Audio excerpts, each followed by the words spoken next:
커피도 포인트로?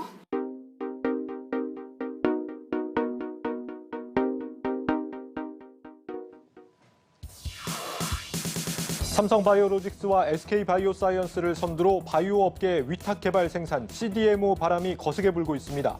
두 회사의 폭발적인 성장세를 지켜본 바이오 기업들이 잇따라 CDMO 시장 진출에 나서고 있습니다.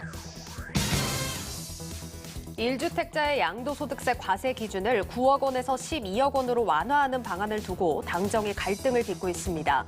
내년 대선을 앞둔 여당은 양도세를 완화해야 한다는 입장이지만 정부는 재정 부담이 늘어난다고 반대하고 있어 그 결과가 주목됩니다. 생활 물가가 치솟으면서 불필요한 소비를 줄이는 이른바 짠테크가 다시 주목을 받고 있습니다. 특히 필요한 물건을 싸게 구입하려는 사람들이 늘면서 중고거래 시장이 폭발적으로 성장하고 있다는 진단입니다. 주가가 저렴해진 틈을 타 다른 상장사 주식에 투자하는 기업들이 늘고 있습니다. 시너지를 낼 수 있는 곳이나 신규 사업에 필요한 회사의 주식을 사들이고 있는데 반드시 기업 가치에 긍정적인 것만은 아니어서 투자자들의 주의가 요구됩니다. 여러분 안녕하십니까? 대한민국 대표 경제 뉴스 뉴스플러스 시작합니다. 잇따른 악재로 증시가 조정 국면을 맞고 있는 가운데 상장사들이 성장 돌파구를 찾느라 분주한 모습입니다. 신규 사업에 투자를 하겠다는 기업이 많아지고 있는데 하지만 주가 부양을 위해 허위로 공시하는 경우도 있어서 주의가 필요합니다. 박승원 기자입니다. 최근 들어 타법인 지분 투자에 나서는 상장사들이 잇따르고 있습니다. 이번 달 들어 지난 25일까지 타법인 지분 취득 공시를 낸 기업은 총 60개사. 지난달보다 늘어났을 뿐 아니라 1년 전과 비교해도 크게 증가했습니다. 이 가운데 종합정보통신기술기업인 NHA는 최근 840억 원을 들여 타법인 지분을 취득해 눈길을 끌었습니다. 주차관제 솔루션 업체인 파킹클라우드의 주식을 매입한 건데 클라우드 기술을 주차장 사업에 적용해 운영 시너지를 창출하기 위한 전략입니다. LX 인터내셔널, SK 바이오팜, 하나솔루션 등도 신사업 투자나 해외 시장 진출, 원료 공급의 안정적 확보를 목적으로 타법인의 주식을 취득했습니다. 다수의 코스닥 상장사들 역시 사업 다각화를 목적으로 지분 투자에 나서긴 마찬가지입니다. 버킷 스튜디오, 수성 이노베이션, 셀리버리 등도 신사업 등 사업 확대와 수익성 다각화를 이유로 타법인의 주식을 취득했습니다. 이처럼 최근 증시가 부진한 상황에서 기존 주력 사업과 함께 신규 사업 진출을 성장 돌파구로 삼았지만 기대와 달리 주가가 뒷걸음질 치거나 지지부진한 기업들이 많다는 점은 유의해야 할 대목입니다. 실제 버킷 스튜디오의 경우 지분 투자를 결정한 다음 날 소폭 올랐지만 이후 3거래일 동안 20% 가까운 급락세를 나타냈습니다. 하나솔루션과 셀리버리 역시 지분 투자의 효과를 못 보긴 마찬가지입니다. 타법인 지분 투자가 반드시 기업 가치나 주식 가치 개선으로 이어지지 않는다는 반증입니다. 심지어 무리한 사업 추진이 실적 악화로 이어질 수도 있습니다. 여기에 본업 이외의 주가 상승에 대한 시세 차익을 노리는 지분 투자도 있는 만큼 주식 투자 시 주의가 필요하다는 진단입니다. 타법인 지분을 취득을 한 이후에 실적이 제대로 개선되지 않는다면 오히려 비용 요소가 부각되면서 기업 실적이 악화될 가능성조차도 배제할 수가 없는 거거든요. 그렇기 때문에 이런 투자에는 일반 투자자들이 상당히 신중한 투자주의가 필요하고요. 신성장 동력을 이유로 단행되는 타법인 지분 취득. 막연히 신규 사업에 대한 기대보다는 실적 등 기업의 펀더멘털에 기반한 옥석 가리기가 우선돼야 한다는 지적입니다. 한국경제TV 박승원입니다.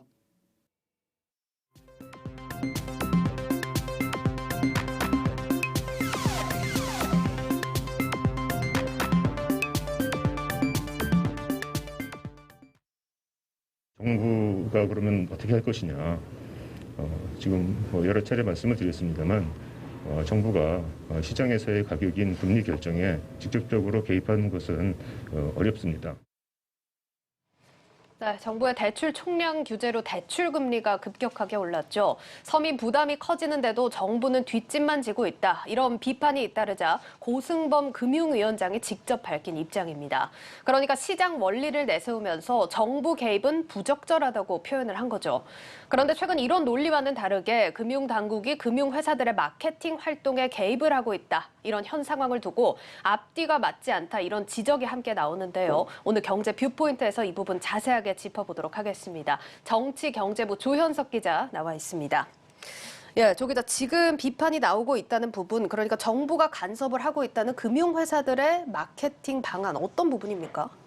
네, 다음 달 1일 마이데이터 시범 서비스를 앞두고 금융회사들이 고객 유치를 위해서 벌이는 경품 행사입니다. 예. 마이데이터 사업은 은행이나 카드, 통신사 등에 흩어진 금융거래 정보 등을 수집해서 소비자에게 한눈에 보여주고 이를 토대로 금융상품의 추천과 자문 등을 통해 수익을 내는 비즈니스 모델인데요.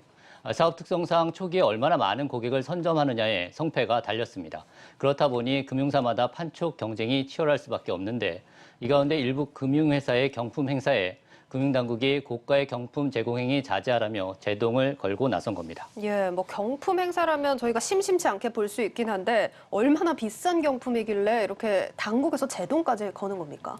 네, 6천만 원에서 7천만 원 하는 국산 자동차를 내걸었는데요. 국민은행은 지난 17일부터 마이데이터 서비스를 예약한 고객에게 제네시스 GV를 걸고 경품 추첨 행사를 시작했고요. 예. 이보다 앞서 우리은행은 지난 7일부터 GV60을 경품으로 한 비슷한 이벤트에 나섰습니다.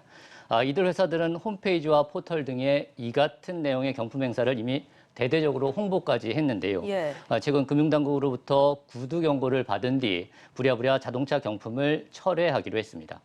국민은행은 아이패드로 바꿨고 우리은행은 다른 경품으로 대체하려고 준비 중입니다. 경품이 대폭 축소된 건데 두 은행 입장에선 결과적으로 고객과의 약속을 지키지 못하게 된 셈이 됐습니다. 뭐 이 광고를 보고 참여하신 분들은 좀 아쉬울 것 같다는 생각도 드는데 금융당국에서도 그냥 제동을 걸진 않았을 것 같거든요. 이유가 따로 있습니까? 네, 고가의 경품 경쟁이 과당 경쟁으로 번질 수 있고 개인정보 유출에 대한 우려도 있다는 게 금융당국의 설명인데요. 한번 들어보시죠. 그런 과당 경쟁, 과열 경쟁으로 인해서 만약에 어떤 사고가 발생하게 되면 굉장히 어려운 상황이 봉착될 수 있으니 시장에서 이제 우리 사업자분들이 스스로 좀 자제를 해야겠죠. 네, 금융당국은 이달 초부터 우회적인 경로를 통해서 이 같은 경고 메시지를 전달했는데 그래도 금융회사들이 버티자 지난주엔 금감원 수석 부원장이 아예 은행 부행장들을 불러 모았습니다. 그리고 그 자리에서 과도한 경품 제공하지 말라 이렇게 다시 재차 주의를 줬습니다. 예. 그런데 논란이 되는 건 금융당국의 이 같은 구두 지시가 법령에 근거하지 않고 있다는 점입니다. 신용정보 감독 규정을 보면 추첨 등을 통해 제공할 경우엔 평균 제공 금액이 3만 원을 넘지 않으면 된다 이렇게 되어 있습니다. 6천만 원짜리 자동차를 경품으로 걸어도 이벤트에 3천 명이 참가하면 평균 제공 금액이 2만 원으로 낮아지거든요. 예. 감독 규정에 추첨을 할 경우엔 평균 제공 금액이 3만 원을 넘지 않으면 된다고 했으니까 금융회사들이 법령 내에서 얼마든지 선택할 수 있는 마케팅인 겁니다. 그렇군요. 지금 뭐 해석에 있어서 좀 다른 의견들이 있을 것 같긴 한데 일단 뭐 금융회사들 입장에서는 감독 규정을 어긴 건 아닌 것 같습니다. 금융당국에 근데 제동을 걸면서 차질이 생긴 상황인데 금융회사 반응은 좀 어떻습니까? 네, 정부는 권고라고 하지만 금융당국이 금융사의 검사권 등을 갖고 있어서 사실상 말을 듣지 않을 수 없습니다.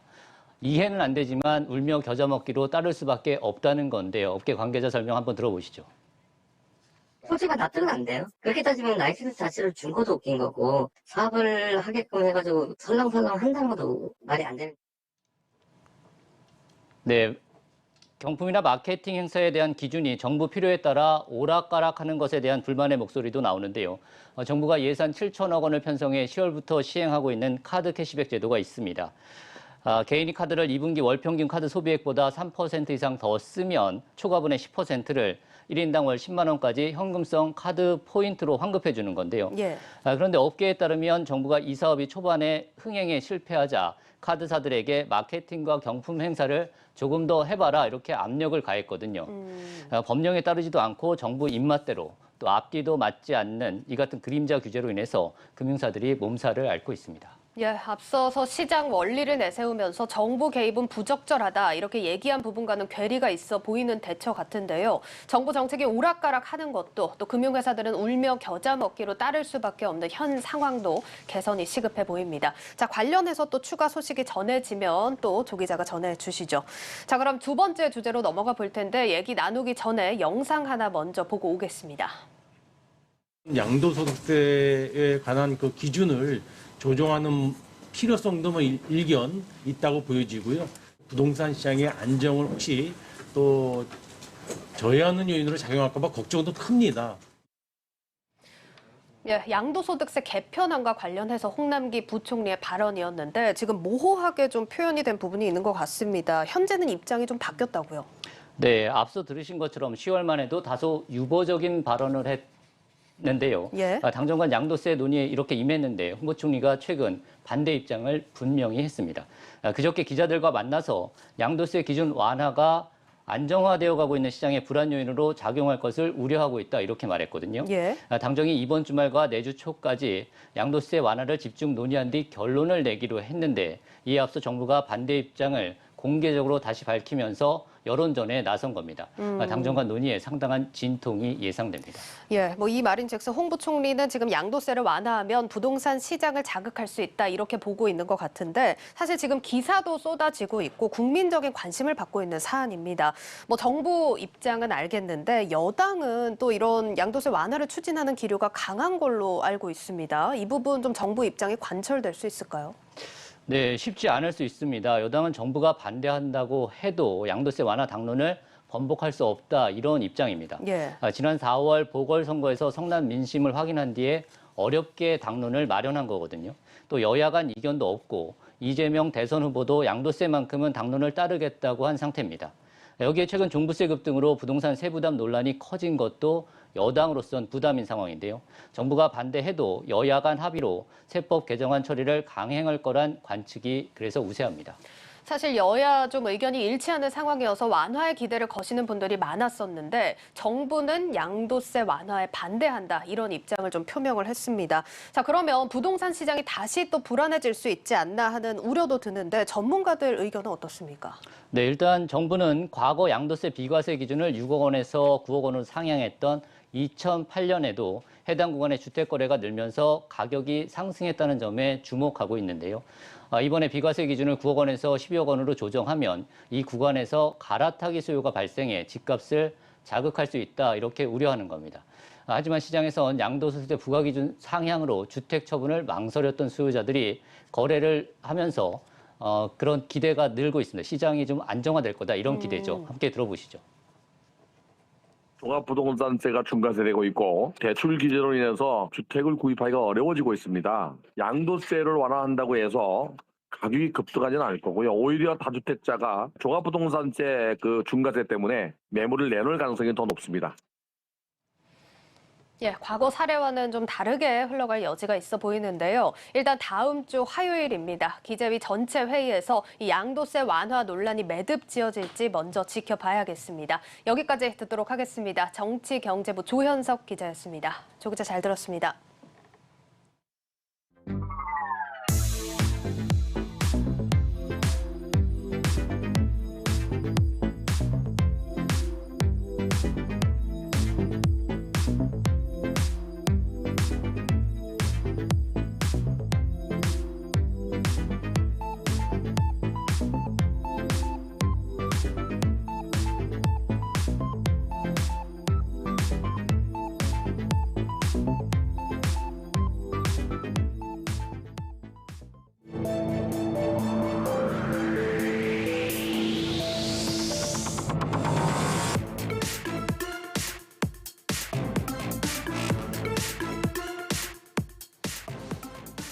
항체 바이오 의약품을 위탁 개발하고 생산하는 이른바 CDMO 사업에 국내 바이오 기업들이 대거 뛰어들고 있습니다. 올해 우리나라가 코로나 백신 생산 기지로 자리매김하면서 삼성 바이오로직스와 SK 바이오사이언스가 큰 수익을 내자 중소 중견 기업들이 뒤따라 도전장을 던진 겁니다. 정재훈 기자입니다. 삼성바이오로직스와 SK바이오사이언스는 올해 사상 최대 매출을 기록할 전망입니다. 코로나19 백신을 비롯해 바이오의약품 위탁 생산 물량이 늘면서 실적이 크게 상승했습니다. 압도적인 생산력과 공정 기술을 앞세운 덕분입니다. 삼성과 SK가 의약품 위탁 생산에 성공을 거두자 CJ제일제당은 이달 네덜란드 바타비아를 2,700억 원에 인수하고 이 시장에 진출했습니다. 상대적으로 규모가 작은 GC셀과 인지캠 생명과학, 헬릭스미스 등도 위탁 생산 시장에 뛰어든 상황입니다. 성과로 바로 이어질 수 있다는 기대감에 수익 사업이 부족한 중견, 중소 바이오 기업들도 시장에 진출한 겁니다. 이들 기업들은 삼성과 SK처럼 규모를 키우기는 어렵지만 신약 개발 노하우를 바탕으로 특정 신약 생산 분야에서 우위를 점할 수 있을 것으로 기대합니다. 삼성이나 셀트리온 같이 항체 CDMO로서 성장한 업체라고 하더라도 초기부터 모든 유전자 치료제 영역을 커버하거나 하기는 대단히 어렵다고 봅니다. 플라스미드 DNA, 레트로바이러스, 아데노바이러스, 아데노어소시에이티드 바이러스 다양한 영역의 유전자 치료제를 경험한 바 있기 때문에 적어도 저희가 경험한 분야에 있어서는 공정이나 생산에서 그 우월성을 다른 업체에 비해서 가질 수 있다고 생각합니다. 위탁 개발 생산은 해외 시장을 개척하는 통로가 되기도 합니다. 마이크로바이옴 신약을 개발하는 지노맨 컴퍼니는 미국 리스트랩스를 인수해 현지에 59,500제곱미터 규모의 공장을 건설할 예정입니다. 관련 시장 규모가 가장 큰 미국의 생산 시설을 확보함으로써 보다 빠르게 현지 시장에 안착할 수 있다는 분석입니다. 마이크로바이옴을 비롯해서 의약품은 미국이 제일 큰 시장이에요. 그래서 이 시장에 직접 소지하고 있는 게 굉장히 큰 장점이 됩니다. 아무래도 FDA와 같은 규제 기관의 대응도 용이하게 되고요. 전 세계 위탁 개발 생산 시장 규모는 5년간 연평균 10% 이상 성장해 2026년 약 25조 원 수준에 이를 것으로 예상됩니다. 이로 인해 바이오 기업들의 위탁 개발 생산 분야 진출은 당분간 지속될 것으로 보입니다. 대규모 투자 등이 필요한 장치 산업이라는 점에서 제품 공정과 품질을 제대로 관리해야 한다는 건 후발주자들의 숙제입니다. 한국경제TV 정재용입니다. 네, 성장기업부 신동호 기자 나와 있습니다. 신 기자, 이 의약품 위탁 개발 생산 CDMO 사업이 요즘에 거의 뭐 열풍이 불고 있다 해도 과언이 아니네요. 네, 맞습니다. 이 지난해부터 좀 CDMO 사업이 아무래도 열풍이 부는 것이 사실인데요. 그 이유를 보면은 지난해 이제 코로나 백신이 등장을 하면서 이와 관련된 이제 CDMO가 이제 조금 많이 관심을 받았다고 말씀드릴 수 있을 것 같습니다. 네. 이 화이자나 모더나 백신 같은 경우에 이 같은 계열의 이제 유전자 세포 치료제에 대해서 이제 관심이 많아지면서 이와 관련된 것도 성장했다. 뭐 이렇게 말씀드릴 수 있을 것 같은데요. 최근에 암이나 뭐 희귀성 난치성 질환 같은 경우에 이제 유전자 치료를 많이 하지 않습니까? 뭐 자기 안에 있는 유전자를 뭐 변형을 해서 세포로 치료를 한다든지 이렇게 이와 관련된 유전자 세포 치료제가 쓰이면서 이제 CDMO 관련된 산업이 좀 많이 인기를 얻은 것 같습니다. 이 글로벌 바이오 시장의 흐름이 이제 이쪽으로 움직여지자 뭐 대기업뿐만 아니라 이제 중견 바이오 기업들도 뛰어든다. 뭐 손쉽게 이렇게 말씀드릴 수 있을 것 같습니다. 흔히 말하는 mRNA 백신이라는 게 유전자 세포 치료제를 말하는 건가 보죠? 네. 지금 국내에서 이 시장을 대표하는 주자가 삼성 바이오로직스하고 SK 바이오사이언스라는 거 아닙니까? 네, 맞습니다. 이 삼성 바이오로직스가 이 모더나의 이제 CMO를 맡고 또 SK 바이오사이언스가 이 노바백스의 이제 CDMO 생산을 맡으면서 좀 관심이 커졌죠. 예. 이 사실 CDMO 사업이라는 게 많은 기업들이 뛰어들고 있지만은요. 사실 이제 진입 장벽이 높아서 초기에 많은 투자가 필요한 것이 사실입니다. 그렇기 때문에 이제 좀 막대한 자금력이 있는 기업들이 우선적으로 뛰어들 수 있기 때문에 좀 대기업 위주로 좀 편성이 된다 이렇게 말씀드릴 수 있을 것 같은데요. 이 고객사에게 신속하게 물량을 제공할 수 있는 시설과 인력, 품질 관리 역량 등이 좀 뒷받침돼야 이 사업을 좀 영위할 수 있다 이렇게 말씀드릴 수 있을 것 같고요. 네. 특히 이제 삼성바이오로직스가 국내에서 이제 지금 1위죠. 이 막대한 자금력을 바탕으로 사업 시작 8년 만에 약 1조 원이 넘는 매출을 이제 올리면서 이제 명실공히 이 CDMO 사업 국내에서 이제 1위를 획득하고 있고요. 예. 이 단일 공장 기준 세계 최대 생산 능력인 한 25만 리터를 보유한 이제 4공장이 증설이 된다면은 전체 생산 능력 면에서 62만 리터를 기록하게 되면서 이제 생산 면에서 이제 세계 최대 글로벌 1위를 차지할 수 있을 것 같습니다. 이 현재 글로벌 CDMO 시장을 살펴보면은요, 이 론자라는 기업이 점유율 약 25%를 차지하면서 1위를 달리고 있는데 그 뒤를 이제 삼성바이오로직스가 이제 바짝 뒤쫓고 있습니다. 네. 특히 이제 또 삼성바이오로직스의 뒤를 이어서 이제 SK바이오사이언스도 아까 말씀드렸다시피 이제 노바백스의 이제 CDMO를 하면서 이제 관련 이제 CDMO 사업을 좀 확장해 나가고 있고요. SK그룹 같은 경우에도 이제 지난 3월 프랑스의 이제 CDMO 업체를 인수를 했고 또 미국 유전자 세포 치료제 위탁 개발 생산 업체와도 이제 독점 투자 협상을 진행하면서 이제 관련 사업을 조금 진행을 하고 있고요. 또 전통적인 이제 식음료 유통 기업이죠. 이제 CJ도 이 새로운 신사업 사업 중에 하나로 이 CDMO 사업을 눈독 들이고 있는데 이 관련해서 세포 유전자 치료제 CDMO 회사를 이제 진출을 하면서 이제 그룹 신성장 동력으로 이제 하나로 하고 있다는 걸 말씀드릴 수 있을 것 같습니다. 네, 사실 근데 이런 기업들은 대기업이어서 과감하게 도전을 한다라고 치고 중견 바이오 기업들이 CDMO에 뛰어드는 데는 또 나름 이유가 있다면서요?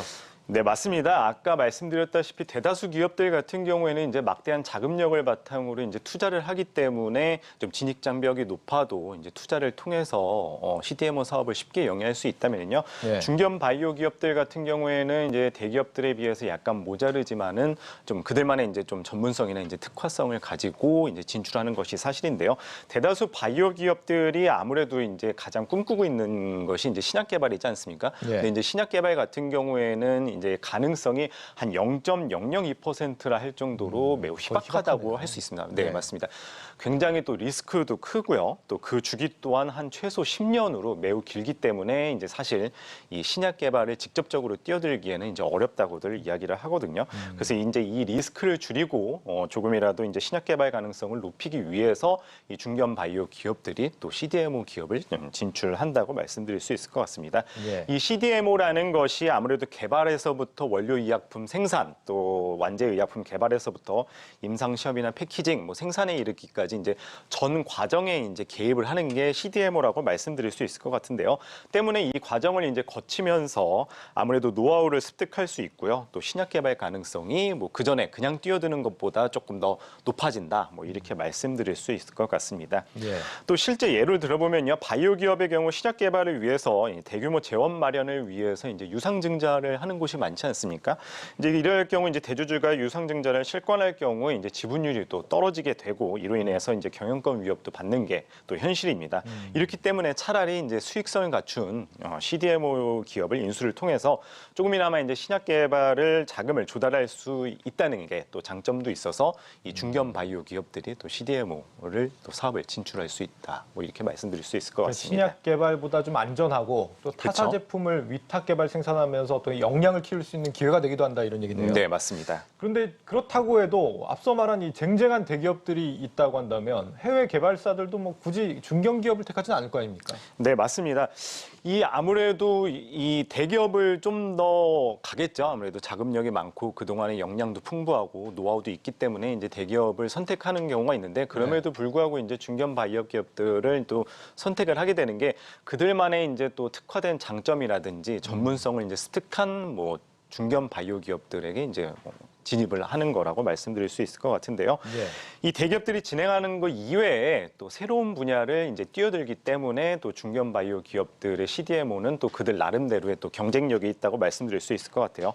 제일 처음에 이야기했듯이 아까 그 코로나 백신을 만들면서 이제 유전자 치료제나 세포 치료제에 대해서 관련된 CDMO가 이제 많이 좀 관심을 받고 있는다고 이야기를 드렸는데 그렇기 때문에 이와 같이 좀 초기 시장을 조금 더 접근하는 것이 중요하다. 뭐 이렇게 말씀드릴 수 있을 것 같아요. 예. 국내에서는 이제 GC셀이라는 회사가 세포 치료제 CDMO 시장에 나서는데요.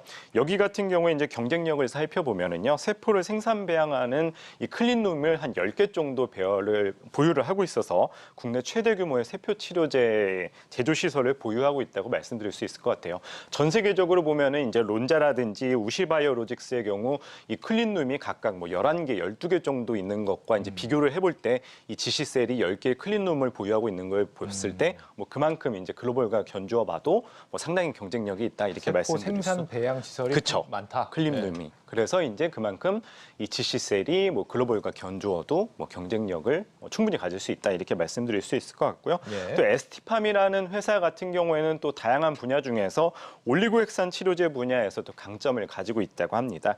또 지난 2018년에 이제 공장을 준공을 함으로써 이제 현재 이제 글로벌 3위 수준으로 이제 끌어올리고 생산 능력도 이제 갖추고 있다고 하고요. 만약에 이게 다 완료가 되면은 또 향후에 또 세계 1위를 또 넘볼 수 있을 정도로 경쟁력을 갖추고 있다고 하고요. 예. 또 현재 최근에 보면 이제 마이크로바이옴이라는 게 또 굉장히 이제 유행을 하고 있는데 이 지노맨 컴퍼니의 경우 이 CDMO 사업 중에서도 이 마이크로바이옴에 특화된 또 CDMO를 영위함으로써 또 대기업과 다르게 또 경쟁력을 갖추고 있다. 뭐 이렇게 말씀드릴 수 있을 것 같습니다. 프리바이오틱스 뭐 이런 게 마이크로바이옴인가요? 그렇죠. 뭐 그렇게 말씀드릴 수 있죠. 알겠습니다. 네. 이 전문성으로 승부를 하면은 이제 중견사들도 승산이 없는 게 아니다라는 얘기고, 그러면 앞으로 이 CDMO에 진출하는 바이오 기업들 다 유망하다고 봐야 되는 겁니까? 뭐 넘어야 될 산이 또 있겠죠. 네, 맞습니다. 뭐 요새 이제 CDMO 관련해서 많은 열풍이 있다 보니까 조금 더 그 가운데서도 어떻게 좀 더 옥석을 가리느냐, 아니면 조금 더 어떻게 더 확장을 하느냐가 이제 관건인 것 같은데요. 그러기 위해서는 이제 이 GMP 인증이라는 게 조금 넘어야 할 산인 것 같습니다. 이제 GMP 쉽게, 인증이요? 그렇죠. 쉽게 이야기해서 이제 품질 관리라고 이제 이야기를 합니다. 네. 이 보통 이제 바이오 하면은 이제 미국이나 유럽 등에 이제 유명한데, 이 등에서 이제 규제기관으로부터 품질 인증을 받아서 이걸 객관적으로 받아야 또 잠재적인 이제 고객사들로부터 또 그런 물량을 또 유치를 한다든지 네. 뭐 이렇게 할 수 있겠고요. 특히 글로벌 제약사들의 경우 이제 블록버스터급 신약 개발을 위해서는 이제 미국이나 유럽에서 임상 시험을 최우선으로 진행하게 되는데, 그렇게 되면 이제 또 현지 기준에 맞는 또 CDMO 제조소와 또 협업하는 것이 이제 중요하다고 하는데요. 국내 기업들도 그렇기 때문에 이제 좀 GMP를 인증을 하기 위해서 이런 거를 또 만드는 경우도 있다고 하는데요. 네. 이것들이 이제 또 선진 GMP 수준으로 상승시키기 위해서는 아무래도 또 관련된 또 전문 지식이나 그런 인력들, 아니면 또 재정적 지원이 또 많이 필요하다고 하는데요. 실제로 이 GMP 수준으로 업그레이드와 운영한다는 가정하에서 또 이 재정적으로 봤었을 때 기존에 또 수십억에서 수백억까지 이제 비용이 든다고 하는데, 결국 이런 전문 인력이나 뭐 재정적 지원, 또 다수의 개발사 등과 이제 프로젝트를 통해서 뭐 노하우나 경험 이런 게 또 쌓여야지 이제 GMP 관련해서도 충분히 경쟁력을 쌓을 수 있겠다. 뭐 이렇게 말씀드릴 수 있을 것 같습니다. 네. 신동호 기자였습니다. 잘 들었습니다.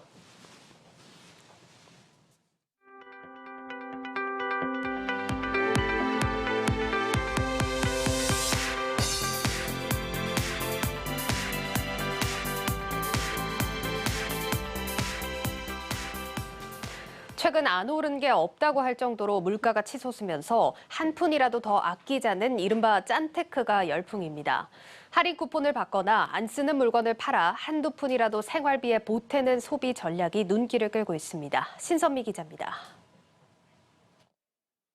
소비자 물가에 한 달 정도 시차를 두고 반영되는 10월 생산자 물가가 13년 만에 최고치를 기록했습니다. 지난달 수입 물가도 1년 전보다 35.8% 오르면서 2008년 10월 이후 13년 만에 가장 높은 수준입니다. 수입 물가와 생산자 물가 급등에 이어 체감 물가를 가늠할 수 있는 생활 물가도 10년 만에 가장 큰 폭으로 상승했습니다.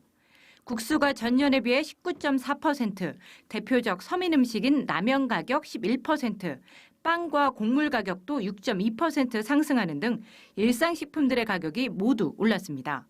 치킨은 2만 원, 햄버거는 만원 시대가 코앞으로 다가왔습니다. 물가가 크게 오르면서 SNS, 유튜브 등 온라인에선 1인 가구를 중심으로 식비 절약 비법을 공유하는 이들도 늘고 있습니다. 냉장고에 남은 식재료를 활용해 요리하는 냉장고 파먹기, 남은 치킨 활용해 두 끼 먹기 등입니다. 2030을 중심으로 짠테크에 대한 관심도 증가했습니다. 설문조사 참여로 적립금을 받거나 할인 쿠폰과 기프티콘 등을 구매해 몇 푼이라도 아끼는 시기입니다. 포인트 같은 거 주변에 적립하는 친구도 있고, 저도 기프티콘 싼 거 위주로 골라서 많이 사는 것 같아요. 그래서 이득인 것 같아요. 배민을 들어가 봤을 때 이제 무슨 할인 같은 거를 해준다 그러면 이제 그거 위주로 먼저 보고 조금이라도 싸게 먹을 수 있으니까 배달 TV라도 조금 아낄 수 있고. 특히 애플리케이션과 재테크의 합성어인 앱테크는 일상입니다. 퀴즈를 마치거나 출석 인증, 방문 인증을 통해 받은 포인트를 현금으로 바꾸거나 기프티콘을 구매하는 데 사용합니다. K워크도 저도 쓰고 중학생인데 공유하고 쓰고 있다고 그렇게 얘기하더라고요. 조카 보니까 영수증 이런 거 모아서 포인트 적립하고 하는 거는 봤어요. 그리고 저도 뭐 이용하거나 할 때 뭐 할인 쿠폰 같은 거나 그런 거는 수시로 보면서 쓰고. 필요한 물건을 중고로 저렴하게 구매하고 사용하지 않는 물건을 처리해 용돈벌이를 하는 중고거래가 활발해진 것도 같은 이유입니다. 치솟는 물가 때문에 푼돈을 모아 용돈과 생활비에 보태는 짠테크가 대세가 되고 있습니다. 한국경제TV 신선미입니다.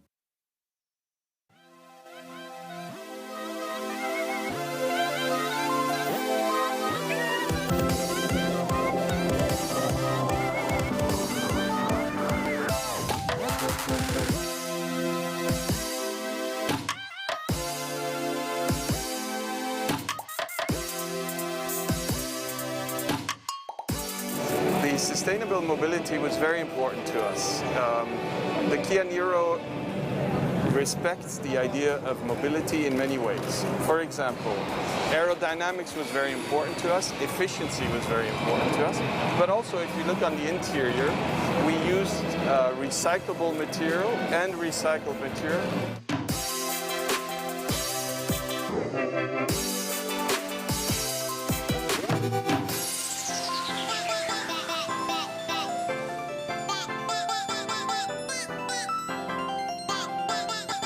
움직이는 모든 것들 그리고 그것들을 구성하는 요소들을 형상화하는 컨셉을 구현하려고 노력을 했습니다.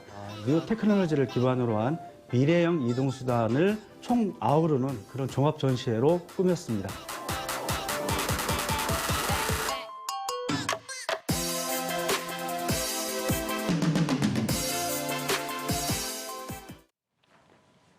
네, 브랜드별 다양한 신차들의 모습 영상을 통해 만나봤습니다. 친환경 그리고 자율주행으로 대변되는 차세대 모빌리티 기술이 한자리에 공개됐는데 송민화 기자가 그 현장에 직접 다녀왔습니다. 마치 강아지처럼 사족보행을 하는 인공지능 로봇 스팟이 총총걸음으로 관객들을 맞이합니다. 이동하는 차 안에는 운전자가 없고 승객들은 서로 마주보며 대화를 나누거나 음악을 들으면서 목적지까지 편안하게 이동합니다. 오늘 개막한 서울 모빌리티 쇼는 단순히 신차 소개에 그치지 않고 다양한 미래 모빌리티 기술들을 선보이는 자리였습니다. 글로벌 자동차 브랜드들은 친환경과 자율주행에 방점을 찍고 저마다의 신기술을 뽐냈습니다. 운전자의 개입 없이 주행이 가능한 수준인 자율주행 레벨 4 기술을 적용한 친환경차도 대중에 처음으로 공개되며 눈길을 끌었습니다. 특히 이번 행사에는 보다 완성도를 높인 자율주행 차량도 선보였는데요. 운전자가 없어도 도로주행 상황을 완벽하게 제어해야 하기 때문에 보시는 것처럼 레이더 라이더 센서가 차량 곳곳에 부착돼 있습니다. 모셔널과 공동 개발한 현대차 아이오닉5 자율주행차는 내년 상반기부터 서울 도심에서 로보라이드 시범 서비스를 시작할 예정입니다. 친환경차의 가장 큰 단점인 충전 인프라를 확보하는 문제 역시 폐자원을 재활용하는 방법이 해법으로 제시됐습니다. 이동식 전동 충동 카트인 H모바일 차저를 오는 12월부터 시범 운영합니다. 전기차 충전 공간을 구분할 필요가 없어 고정형 충전기의 한계를 개선할 수 있는 새로운 대안이 될 것입니다. 그리고 충전 카트에 사용되는 배터리는 전기차의 폐배터리를 활용하여 제작함으로써 자원 순환까지도 고려하였습니다. 이번 서울 모빌리티 쇼에 공개된 각 브랜드의 신차는 모두 24종. 특히 이들 모두가 하이브리드나 전기차라는 점에서 글로벌 자동차 업계의 친환경 차로의 전환은 막바지 단계라는 분석입니다.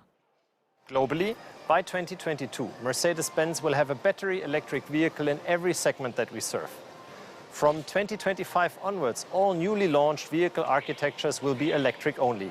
And we will do everything possible to achieve complete electrification by 2030, where the market conditions allow. 환경을 보호하고 인간 삶의 질을 높일 수 있다는 다소 먼 이야기 같던 미래 모빌리티 세상이 점차 현실로 다가오고 있습니다. 한국경제TV 송민아입니다.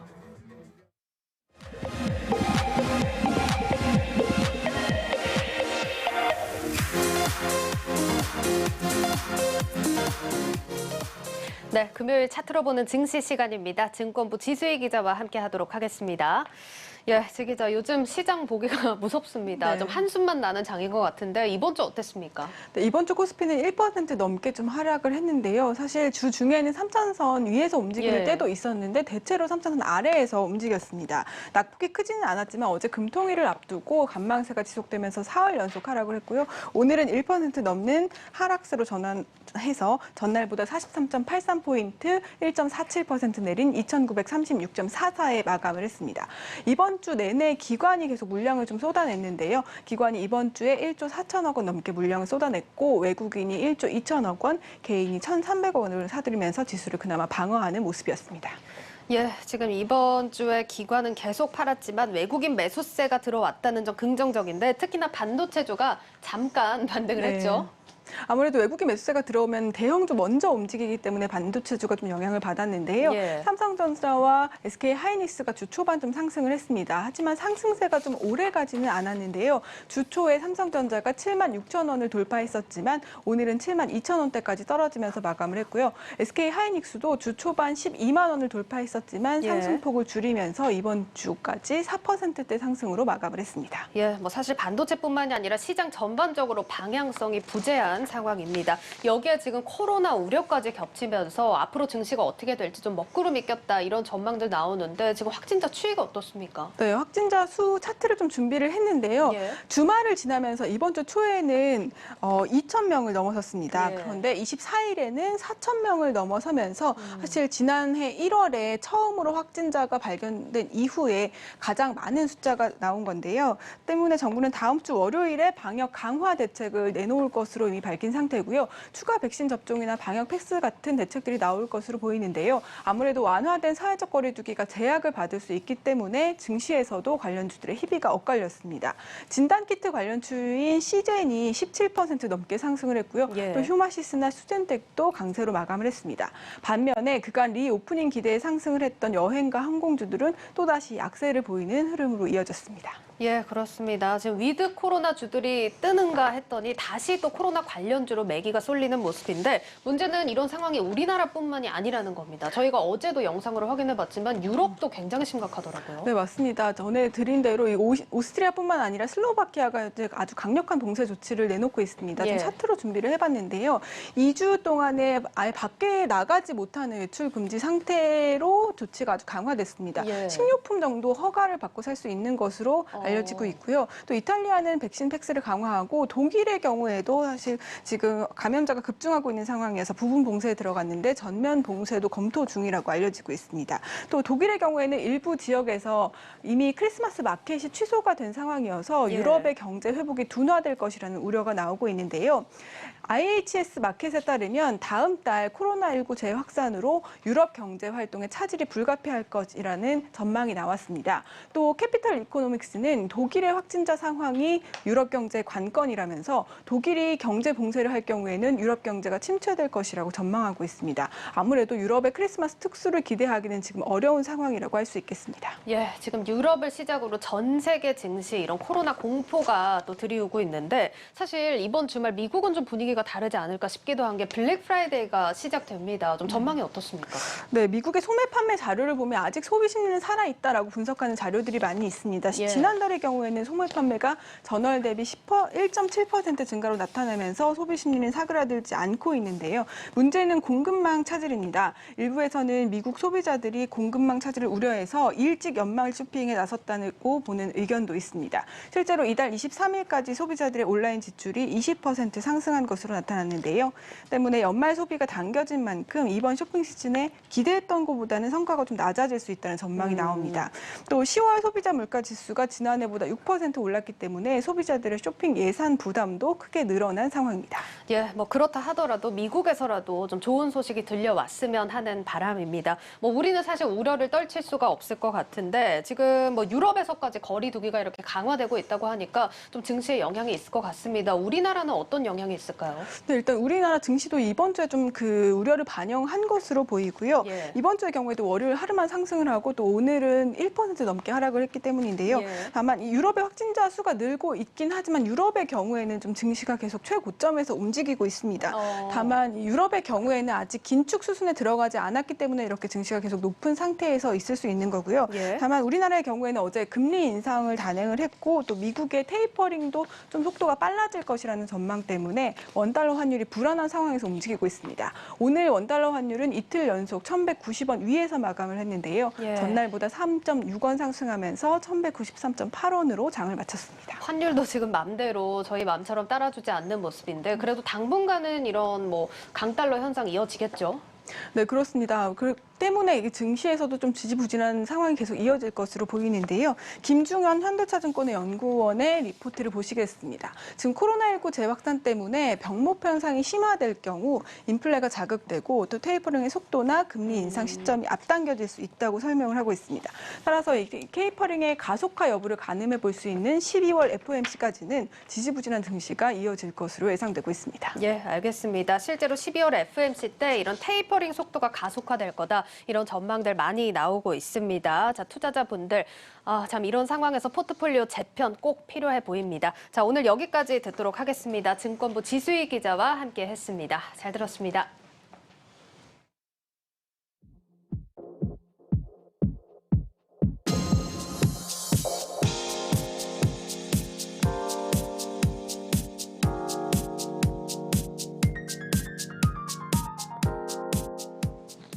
네, 금융회사 디지털 수장에게 듣는다. 오늘은 우리은행 소식입니다. 우리은행은 새로 떠오르는 디지털 금융 서비스와 기존 영업인력의 서비스를 결합해서 시너지를 내는 전략에 주력하는 모습입니다. 황원철 우리은행 최고 디지털 책임자를 배성재 기자가 만나봤습니다.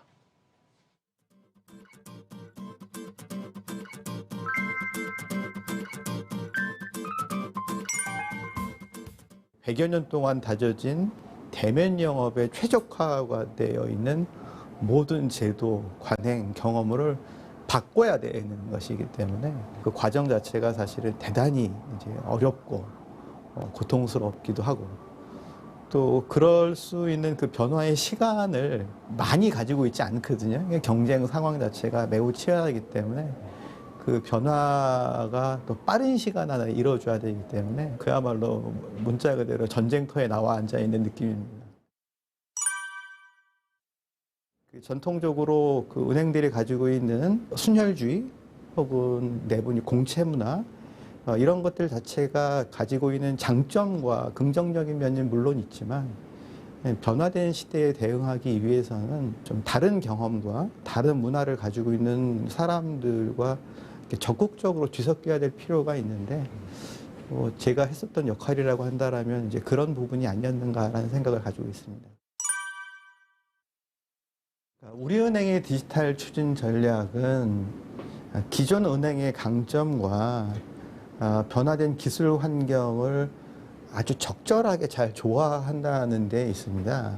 그다음에 우리은행의 디지털 전환의 차별화된 목표는 테크놀로지 기반의 디지털 금융 서비스와 휴먼 터치, 사람에 의한 기존의 영업 인력에 의한 금융 서비스를 가장 효과적으로 은행 내적으로나 혹은 고객의 만족도라는 측면이라든가 그 두 가지 측면에서 최적의 조합점을 찾는 것이 장점이자 목표라고 생각을 합니다. 그래서 저희가 예를 들어서 비대면 디바이스를 쓰긴 하지만은 저희 직원이 직접 리모트로 상담을 하는 컨시어즈 서비스라든가 이러한 서비스들을 만들어내는 이유가 바로 디지털 서비스와 이제 사람에 의한 서비스를 이제 조합을 하는 구체적인 사례라고 말씀드릴 수 있습니다.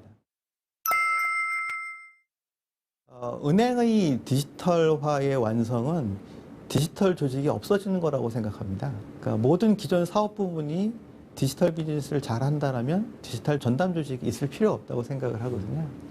그래서 내년에는 디지털을 전담하는 조직이 없어졌으면 좋겠다라는 생각을 가지고 있습니다. 좀 역설적이긴 하지만 이제 그게 우리은행의 디지털 완성을 가늠하는 역설적인 하나의 징표가 되리라고 생각을 해서 디지털 전담 조직이 없어지기 위해서 최선을 다하겠습니다.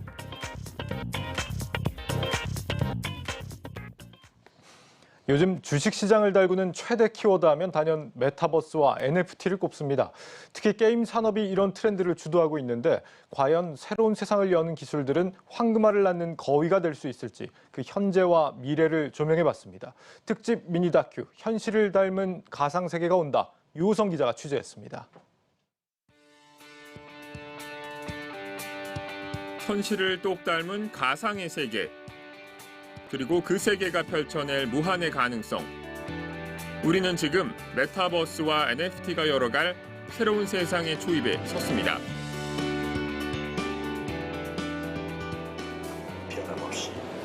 지금 우리 산업계는 메타버스와 NFT 기술을 접목하기 위한 시도가 이어지고 있습니다. 기업들은 저마다의 이유로 사업 연관성을 찾기에 분주한 모습인데요.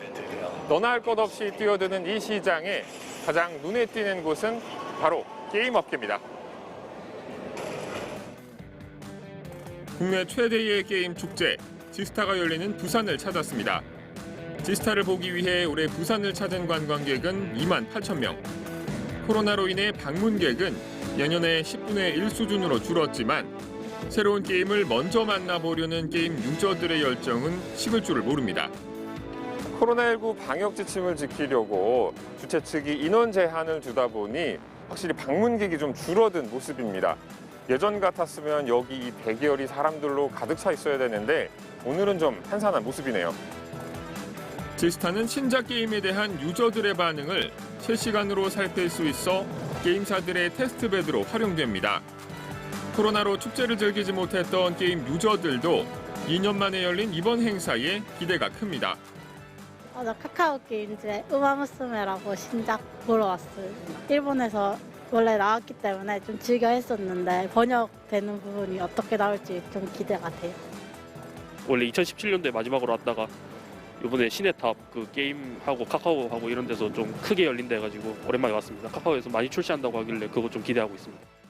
올해는 3N이라 불리는 게임 공룡들은 불참했지만 카카오 게임즈나 크래프톤 같은 신흥 강자들이 빈자리를 채웠습니다. 수많은 신작 게임이 지스타를 수놓았지만 축제의 주인공은 따로 있습니다. 최근 증권가를 뜨겁게 달궈놓은 메타버스와 NFT가 그 주인공입니다. 여러 산업군 가운데 게임 산업에서 특히 이 용어가 자주 등장하는 이유는 이렇습니다. 메타버스는 현실을 닮은 가상의 세계를 의미합니다. 가상의 세계를 만들고 그 속에서 나를 대신할 아바타들이 움직인다는 점에서 메타버스는 게임과 많이 닮았습니다. 게임이 결국에는 현실 세계가 많이 반영될 수밖에 없는 그런 매체인데요. 현실에서 가치가 있는 것들이 게임 안에서도 가치가 있게끔 만드는 것이 메타버스라고 생각하고 있고 그러한 점에서 가능성이 많이 있다고 생각합니다. 대체 불가능한 토큰, NFT 역시 같은 맥락입니다. NFT로 대표되는 블록체인 기술의 핵심은 소유권입니다. 가상 공간에서 사고 파는 아이템과 여러 가지 권리에 NFT로 내 것이라는 이름표를 붙일 수가 있게 됩니다. 지금까지는 게임에서만 가질 수 있던 가상 공간에서의 소유권이 이제는 서비스 이용자에게 넘어오게 되는 겁니다. 궁극적으로는 커뮤니티를 통해서 유저들과의 어떤 교류를 한다거나 활동하는 그 영역 자체가 메타버스화가 된다거나 또는 그 안에서 어떤 디지털 자산에 대한 기본적인 어떤 그 오리지널리티를 원작이라는 것을 증명해 줄 수 있는 뭐 그런 용도로 NFT 같은 것들이 활용될 수 있을 거라고 보고요. 그 시장은 아마 앞으로는 굉장히 주목을 많이 받을 거라고 생각합니다. 대신 최근 산업계가 주목하는 것은 게임이던 SNS던 현실보다 더 현실 같은 가상의 세계를 만들어 현실과 가상의 경계를 지우겠다는 겁니다. 사실 게임업계에서는 이미 현실과 가상의 경계가 모호해지고 있는 상황입니다. NFT 기술을 결합해 만든 위메이드의 미르4는 글로벌 170여 국에 출시하며 새로운 기술의 수혜를 톡톡히 보고 있습니다. 게임 내 재화를 가상화폐와 교환하고 이를 다시 현금화하는 모델을 만들어 NFT 게임 신드롬을 만들어내기까지 했습니다. 어떤 이니셔티브가 시장에서 크게 성공을 거뒀을 때 그것에 대해서 뭐 연구하고 벤치마크하고 따라하거나 하는 거는 매우 자연스러운 현상인 것 같아요. 블록체인 게임 이니셔티브가 사실 미르4를 통해서 크게 성공하고 있기 때문에 그것을 팔로우하는 팔로워들이 많아지는 거는 저는 되게 자연스러운 일이고 또 좋은 일이라고 생각을 합니다. 물론 메타버스와 NFT에 쏟아지는 과도한 기대는 경계해야 할 부분입니다. 메타버스든 NFT든 중요한 것은 새로운 기술을 이용한 콘텐츠가 얼마나 경쟁력을 가질 수 있느냐에 달렸습니다. 단지 순간의 관심을 끌기 위한 수단으로 사용하거나 쉬운 돈벌이로만 접근한다면 부작용만 남길 것이라는 우려도 적지 않습니다. 게임사들의 어떤 이런 최근에 발표를 보면서 좀 우려하고 있는 게 또 기존 게임에 NFT나 코인을 결합시키는 거 아닌가라는 사실 그 대단히 우려하고 있습니다. 그러면 지금까지 문제가 되었던 IP 우려먹기 그리고 확률형 아이템이 연장선의 다름 아니거든요. 그건 또 한 번의 산업이 사실은 또 그 폐차로 갈 수 있는 그러니까 산업이 또 안 좋은 방향으로 갈 수 있는 가능성을 이미 게임사들이 보여주고 있는 거죠. 근데 그 점은 우리가 지극히 경계를 해야 될 포인트라고 생각합니다. 다만 메타버스와 NFT가 우리 삶을 송두리째 바꿔놓을 것이라는 것은 분명합니다. 그리고 게임은 이 기술이 우리 삶 깊숙이 파고들기 이전 시험대 역할을 톡톡히 해낼 겁니다.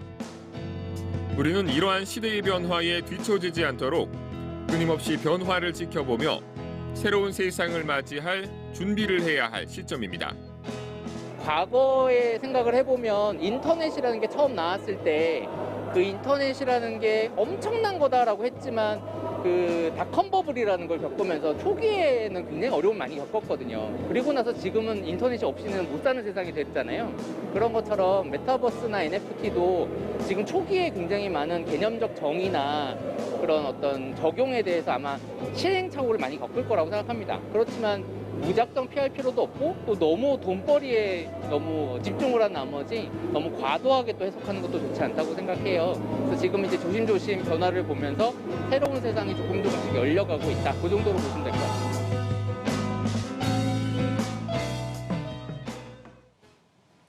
뉴스 플러스를 마치겠습니다. 여러분 고맙습니다.